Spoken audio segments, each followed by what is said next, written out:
Trenerį nugalėjot Alytaus ir Šilutės komandas. Ignas sakė, nieko nebeprisimena apie tas rungtynes, ar jūs kažką atsimenat?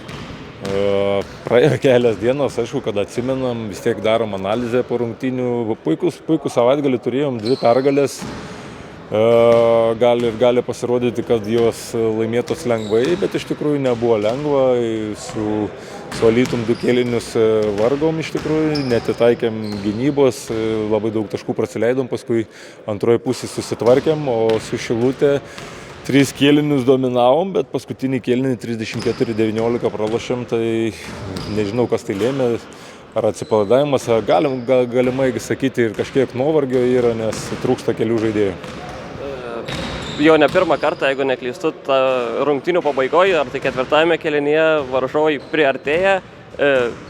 Kiek geriau atrodo, čia išvelgiat kažkokį pavojaus signalą, kad vieną kartą galbūt pavyko laimėti, kitą kartą pavyko laimėti, bet trečią kartą, jeigu varžovai taip sugrįž, gali ir dar daugiau problemų būti. Jo, gali būti problemų, žinome savo problemas, iš tikrųjų dar neįžaidžiam 40 stabilių minučių. Apie tą ir mes ir kalbame, ko priežastis, gal ir nuovargis, gal ir su to pasiruošimu kažkiek susiję. Tai ir koncentracijos kažkiek stoka būna, kad ir pasidarome tą rezultatą ir atsipalaiduojame kažkaip ant galo. Tai šito stengsimės ateityje išvengti. Ir dabar 2 pergalės pasiektos, na vėlgi, galima sakyti, užtikrintos, kad ir ten 4. kėlinyje prisidarėt problemų truputį. Bet galima sakyti, kad jas nulėmė ir žaidėjų individualus meistriškumas palyginus su varžovų komanda.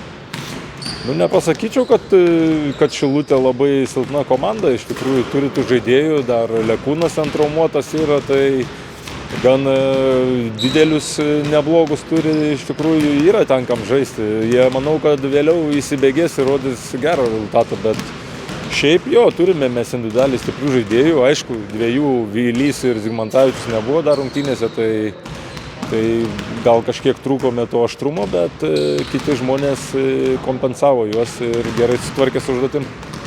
Kalbėjom apie tas problemas pasiruošime jau anksčiau, kad ir tų draugiškų rungtynių trūko ir galbūt žaidėjų trūko pačiam pasiruošime. Tai ar po tų 7 rungtynių būtumėt pasiėmę 5 pergalės, būtų tenkinę ar ne? Gal pašnekėsim vėliau, tą analizę padarysim po 10 rungtynių iš tikrųjų, tai aišku, kad gerai, rezultatas po kol kas, aišku, galėjom gal 1 pergalę daugiau pasiimti, visada norisi daugiau, bet yra kaip yra. Einame, žiūrime į kiekvienas rungtynės, pats asmeniškai lentelę dabar nežiūriu, žiūrime kaip komanda atrodo, tai ir stengiamės laimėti kiekvienas rungtynės. Ir Ignas sakė, kad nuo šiandien pradėsit ruoštis Kauno Žalgirio dubleriam, ar jau kažką apie juos žiūrėjot ir ką galit pasakyti apie tą komandą? Gilesnė analizė bus rytoj, o šiaip žaidėm su jais draugiškas, laimėjom 1 tašku.